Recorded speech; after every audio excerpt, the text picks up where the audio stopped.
Mic check, mic check. All right, bingo. We got action. I hope everyone is doing well. I hope everybody has been feeling beautifully aligned and in flow and connected to your highest selves. And if not, that is okay. Give yourself some grace and take a deep breath. Today we are doing a Q&A. All right. This is well overdue. I just wanted to get some content out first, really create before I did a Q&A, because what the hell I'm doing a Q&A for and I don't have anything on my YouTube. I feel like doing a Q&A video first before people can really get to even see if they want to know you. It just didn't align with me. Okay, so that's not what I did. But I have a lot of questions. However, I only selected a few. Some were repetitive. So I'm going to find a way to mush them together. And this will be 2 parts. So let's get into it, y'all. I also want to say I am on my punctuation. I didn't feel the best. I'm still cramping a little bit, but I wanted to push through. So I did a makeup look. I've been practicing my makeup, and I decided that why not, why not do a Q&A? Excuse me. Why not do a lighter video to match the energy I have right now? So I got my shirt on, sweats, and my house slippers, and my iPad. And honey, we finna get into it, y'all. Okay? So first question is, what's your biggest goal with YouTube? Now I had another question like this, so I'm going to put that one with this one. And it was, what is your goal for being a YouTuber? Who's your crowd? What crowd are you trying to reach? I think that's what she meant. Okay, let's get into that. So I don't want to say I have a goal. But I would love to share my intentions behind what made me create it. And that's pretty much the same, but it's not. Okay, anyway. So my intentions behind creating a YouTube channel is really connect, inspire, and to show my own creative process. The curveballs life thrown me, my military career, all of it times 10. I wanted to create a YouTube in middle school, honestly. And why? I used to watch Justin Bieber on YouTube, and me and my sisters love YouTube. We just didn't start one. I wanted to start one. I'm sure they did, but we never did. That's just something that wasn't in our path and part of our journey growing up. But it's funny how I never gave up, and here I am today.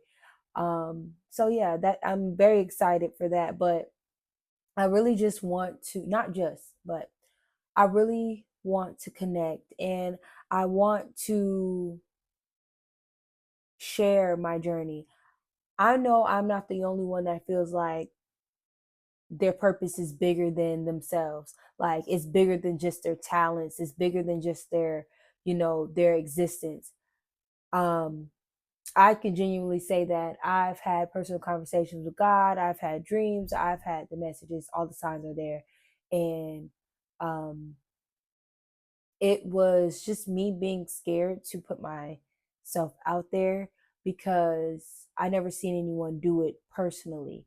I know people I've watched since I was probably their first 20 subscribers, and now they're in the millions. I've watched them, but they didn't inspire me to where it hit home enough. They kept the dream alive enough for me to come back to it, but it didn't feel like it was within reach.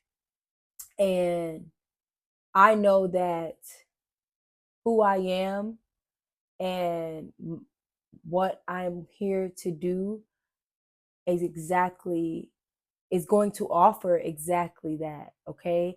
Through my vulnerability, through me not being ashamed of, showing the process and what that looks like, and just being okay with creating no matter what the results look like.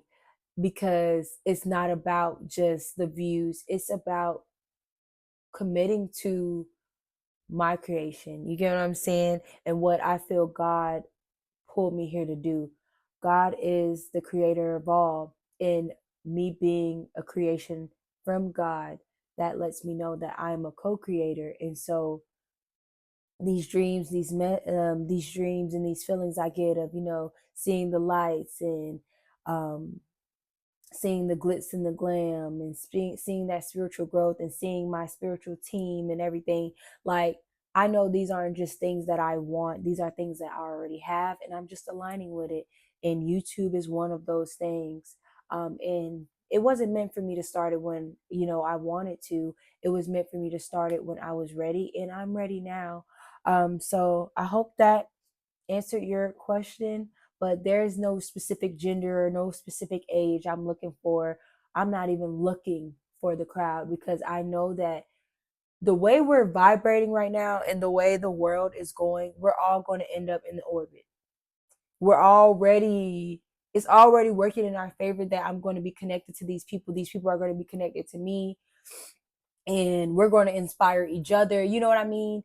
I just want to be surrounded, and I want to be of service to like-minded people, full-time creatives, people that want to step into creation, and who knows, it's deeper than even the money that comes out of it.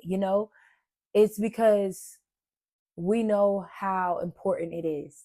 All right. And that's just that. Period. All right. What made you join the Navy? Now, everyone, even myself, but a lot of people are really excited and have really been waiting for me to speak on my military experience. And I'm not gonna lie, I had some things that I still needed to unpack before I even took a deeper dive into that. And I'm happy I can talk about it. But I mean, you asked a specific question, and it says, "What made you join?" I wanted to serve. I wanted to give back, um, and the creative child and artistic child I was very, very whimsical, very, very theatrical as a child. Okay, I went to Progress Village Middle Magnet of the Arts. I was in drama. I was in chorus. I was in dance. Okay, I went to Blake High School. I also was in dance. Okay, look, I've always known I was going to be like, not going to be, but I know I was a star, a born star. Like, in my mind, everybody's a star. I ain't gonna hold you. I see the light in everybody. Why? Because I mean, we have a choice. We can choose to see the light or the darkness. Why the hell I'm gonna intentionally see the darkness? So I felt like if I can always see the light in everybody else, there's no way I don't have my own light. You get what I'm saying? It's just things that happened growing up, and certain things, my path led me the way it did, and I didn't see myself do like getting there. I just knew I could. I just didn't see how I was going to get there. So, I danced for the band. I danced for the band in high school, while I also danced for Flawless Diamonds, and that's even on YouTube. Y'all can look that up if y'all interested.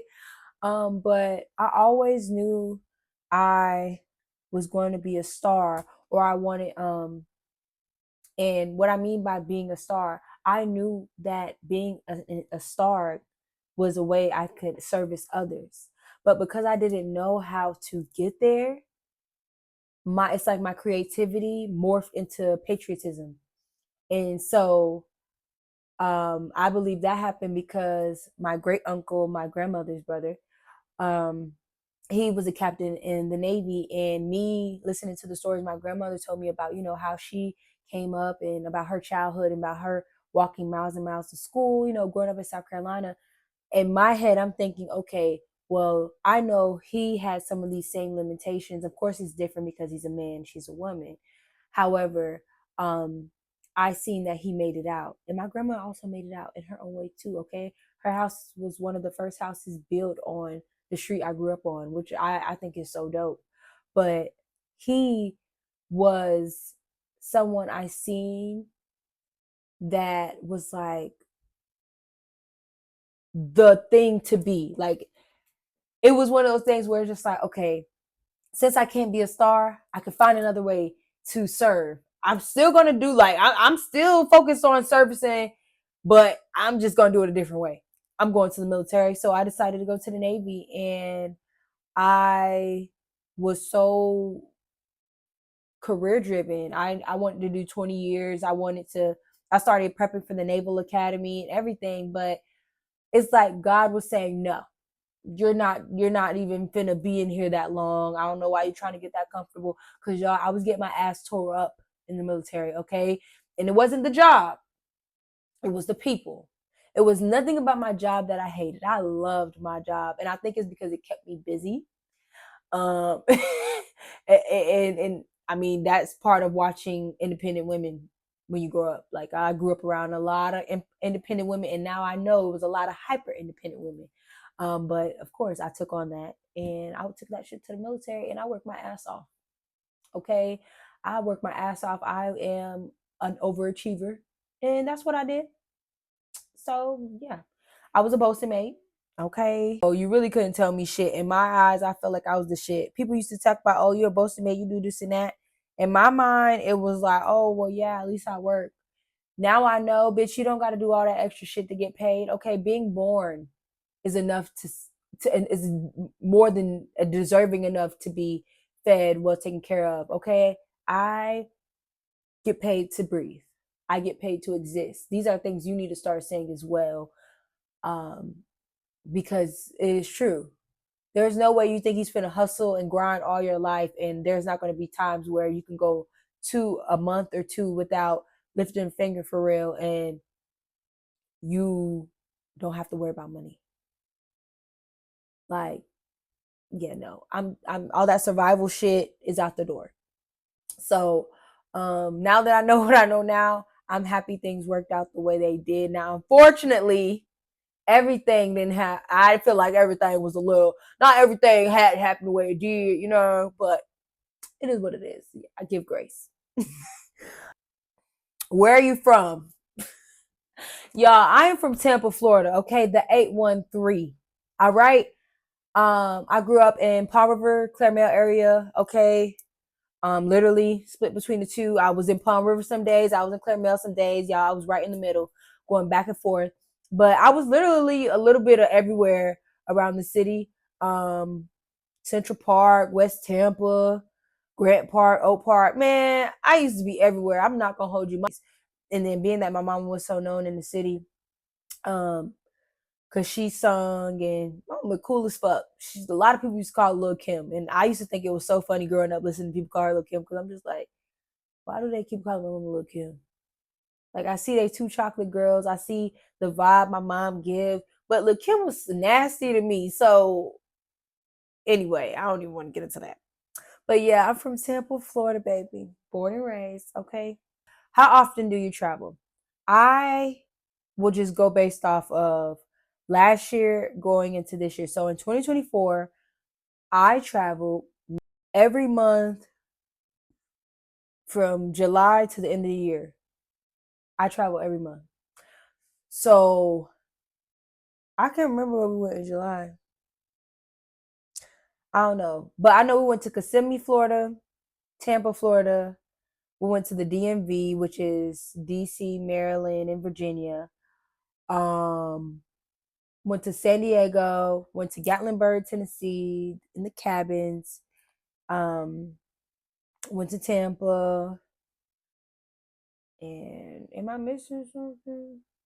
I don't know. But I travel often, okay, to answer your question. And I plan to do more traveling. Um, because yeah, why not? I love traveling, and I feel like when I travel, I'm inspired. I love, love, love, love visiting new places. I love seeing different people live life, and I love being in other people's flow. And um, I just really admire people. I admire the resilience that we have and how we continue to keep going. And so when I can go to other cities and see how they thrive, and I can go to other countries and see how they thrive, what things that they overcome, man, that shit just, ooh, it just makes me feel so alive. And I get that even being in the city I'm in now. You know what I mean? Um, and even when I go home, you know, when I visit home, I love visiting home. Like it's like every time I visit home, I fall in love. I find a way to fall in love with my hometown in a new way every time. So yeah, I plan on traveling a lot this year. Actually, after we move in April, in May, that's when our trips start, and we're gonna be traveling for the whole year, probably once a month. And the second question is, have you thought about being a traveling? Have I thought about being a travel stylist? Actually, yes. And when I thought about it, it was actually recently, like late last year. I thought about being a travel stylist for the surrounding states. So NOLA, Florida, South Carolina, VA, you know, states over here. I thought about being a travel stylist for the South and East Coast, but I'm happy I didn't commit to it. It was just something that it was like, just wait. Don't announce that yet. Just wait. And I see why. And it's because I have fully came out of my shell, and now I know that doing hair isn't something that I am going to be doing full time. And I haven't been doing full time anymore. And I love that for me because I don't have to focus all my creativity on just hair. And I feel like for a long time, hair was my creative outlet because I had lost my voice to sing. I had lost my rhythm to actually dance. Yeah, I'm going out to the clubs and I'm dancing, but touching a studio, I would never. So, yeah, doing hair gave me that freedom to fully, you know, dive into my expression and really enjoy the art of parting and doing the same pattern over and over again. Yeah. How are you liking Atlanta? Okay. How am I liking Atlanta, y'all? Honestly, so we stay 10 minutes outside of Atlanta. And the person who asked me that actually know that, but I want to be very, very I want to offer a little bit more information. I'm going to volunteer some information. So, the reason I'm telling y'all this is because I am manifesting living in the city as of next month. I really, really want to live in the city. Now, before I used to say, I hate the city, I don't want to live in the city, da da da da. And I got that from my grandmother because she's a country girl. She's from South Carolina, baby. She's so country. Okay, she don't even say R. She says Ara. That's my baby though. Okay, don't talk about my baby. But anyway, I felt like that was just something I said one out of fear because I didn't think I could afford to live in the city. And that's me being vulnerable because sometimes your mind will trick you into thinking that you don't want things because you feel like you can't have it. All right. And after I started unpacking some wounds, I realized I do want to live in the city.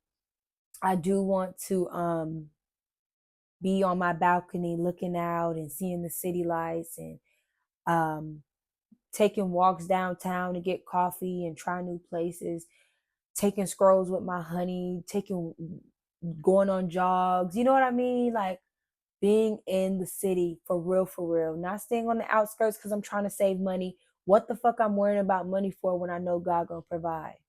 Like this is me really stepping into knowing that I can have anything my heart desire. Okay, and so I'm going to answer that question later when we're actually living in Atlanta. Okay, baby?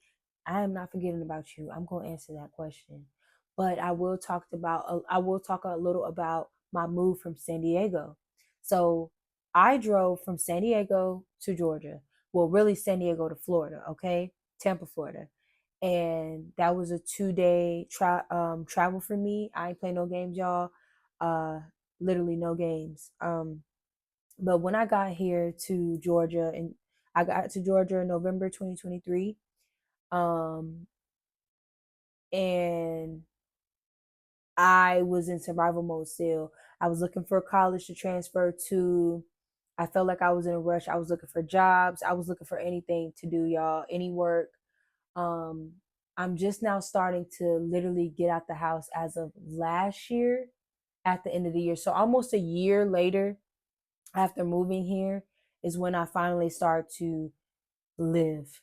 Okay. Because people will ask me how I like living in Georgia, but it's like I can't really tell them anything because I don't do anything. I was paranoid to go outside, was trying not to spend too much money, just really in my head, like, ugh. But it's so relieving to know that where I was last year, literally, and I mean everything physically, mentally, spiritually, emotionally, versus this year, oh my gosh. Grace and oh, I'm so grateful. It is a huge difference. Okay? A huge difference. So, oh, I just give thanks. I'm gratitude. But yeah, I didn't really get to live, and so y'all are gonna get to see a lot of me, starting to live and being comfortable with the chaos that happened in my life, really, and showing y'all what came from it because that shit's important. We get too caught up on what we've been through and thinking that we have to stick with that.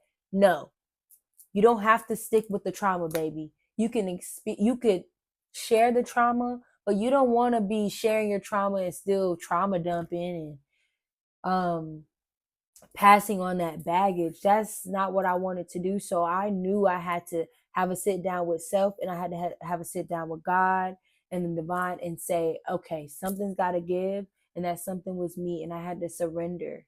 Okay. I had to surrender control over my life because I was trying to control everything to the point where I lost control of myself. And it's like I watched people drive my life. It's like I was sitting passenger in my own life because I didn't know when to say no to other people, or I didn't know how to say I didn't feel like doing something, or I didn't want to have sex. Like it was a lot that I endured that we'll get into, but I just want to say I'm very grateful for the journey that I have and am on, especially after my transition from San Diego to Atlanta. You see why I said Atlanta, I ain't period. All right, y'all. Good, face ass. Whew, I love me some water. One thing y'all gonna know about me, I am going to me some water. I love me some water, and it better be spring or alkaline. But yeah, okay. What made you start doing hair? Y'all, my mama, auntie, cousin, twice removed, first cousin, third cousin, auntie, mama, cousin, everybody, almost every woman that I adored did hair. And so watching them, that inspired me. Like I loved watching them do their own hair. I loved watching them do other people's hair. I loved watching people get out of their chair, how they felt. Like I could feel their energy shift after my mom or cousin, whoever got done doing someone's hair. And I'm like, yes, I want to do that for people. I want to make people feel that way. I want to be able to contribute to that feeling. And then I knew I'd be able to do my own hair, and I was tenderheaded. So I mean, that's a win. That's a win-win. Okay. And I even want to talk about me being tenderheaded a little bit, and I'm only going 1 minute. All right. Being tenderheaded was spiritual for me. I don't know about for anybody else, but it was spiritual for me. And I feel like it was very ancestral for me because after certain things that I unpacked, in my healing journey, baby, doing my hair was so different. Like even just running my hands through my hair, the way my hair took in products, the amount of time it takes me, or the amount of pain I don't feel anymore doing my hair. It's just like everything shifted for me. And I know it was so much deeper than just my problems that shifted that. So I want to put that out there because that's dope. All right. If you could tell your younger self 3 things, what would it be? Hmm. Okay. The first thing I would tell my younger self is your dreams are not only dreams. And I'm going to expand on that. And I will be expanding on all three things I would tell my younger self. So bear with me. Um, your dreams aren't just dreams. And the reason why I would tell my younger self that is because, like I said earlier, my creativity had turned into patriotism. And I can only imagine how many kids who have that creative palette crave to create, and whether that's in music, with the paintbrush, with their voice, with their hands, with their body. I feel like they always commit to some type of big job that's in like the government, is a different type of service to others, but you can't use a scalpel to draw a butterfly. You get what I'm saying? You can't use your scalpel to play the violin. Like, that's the way I think of it. I really feel like a lot of people did what I did, which is I took my creativity and put it and shifted, morphed it into something else that I could see and I knew I could do for real, for real. Because I didn't feel like I could be a star. I didn't feel like I could be this big personality, that people actually seen other than my close friends, family, people in passing, people in the store that I interact with. Or, you know what I mean? Like, I didn't think I would be out there, but today I know I am because I'm already putting myself out there. You get what I'm saying? And I know everything that I feel and I see, I'm aligning with it. Okay. I don't chase, I attract, and neither do you. And any and every affirmation you ever hear me say on this channel or any platform, you will repeat it. Okay? You will repeat it. Second thing I would tell my younger self is you have the same light you see in others. And the reason I say that is because I have always been so fascinated with other artists, okay? Even just other women that are very bold and out there, that wear a lot of bright colors or very dark, or, that always go against the grain. I admire other artists so much. I am so inspired by other artists. Um, and I think that's why I always see the beauty in everything. Because I had friends that used to pick on me for being nice, telling me, "You too nice. You see the beauty in everything. Everybody ain't beautiful." Da da da da. And I'm so happy I didn't let them contaminate my waters completely. I'm gonna always see the beauty in everything and everyone because God created it. Let's start there. So I don't give a damn what your perception is. If I say it's beautiful, don't try to change my mind about it. Because to me that was weird, but I didn't have the balls to say that back then. Because, like I said, these people are older than me, so authority figures have always been this thing for me. But anyway, yeah, I would definitely tell my younger self, um, you have the same light you see in others. Too. Because, and number 3 is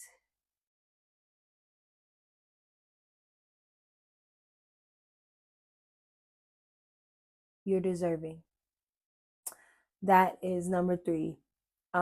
Because I didn't feel like I was deserving of a lot of things. I felt like there was a lot I had to go through and things that I needed to do in order to see certain things. And I feel like that's because in the Black and brown communities, because that's what I grew up around, so I'm going to speak on it. And I see a lot of people in the Black and brown communities feel like if they didn't go through hell to get it, that mean it's going to get taken away or it's not theirs. Like, it's so unhealthy how the Black community can say it takes a village, but then when the village does try to show up, they turn away the help. It makes no sense. I'm not turning away my village. I'm actually, cuckoo, cuckoo, cuckoo. I'm waving my flag out for my motherfucking village because, baby, I'm ready to show up for mine. And I always stress that to my friends because it does take a village as an adult. There's so many of us adults still healing our inner child, and a lot of people don't even know that first part. So you damn right we still need a village, because a lot of us are still making decisions as if we are still teenagers or still children, because we don't feel safe, we don't feel secure, we don't feel loved, we don't feel worthy, we don't feel appreciated. We can say we enjoy helping others and yada yada yada, and then be the first people to admit to list off everything we done did for somebody else. Baby, that is not living in an abundant life. That is not humility. You will you never have to remind someone of a blessing. God don't have to remind you of your blessings. So why would you ever feel you have to remind someone of the blessings that you were able to give out? You know what I mean? And so that's why it's so important for me to open my big ass mouth and get on this platform. All right. So I'm going to sum up this last question into 2 minutes or so. So I can wrap this QA up. I will do a part two. And I will be answering some of these questions, and I'll take some more questions. But they said, talk about your military experience. I'm going to give you a glimpse of each year I was in the military. Okay, year one. I left August 8th, 2017 is when I joined the military. I went from MacDill, Florida to Chicago. I was in boot camp until October. I actually graduated boot camp October 13th.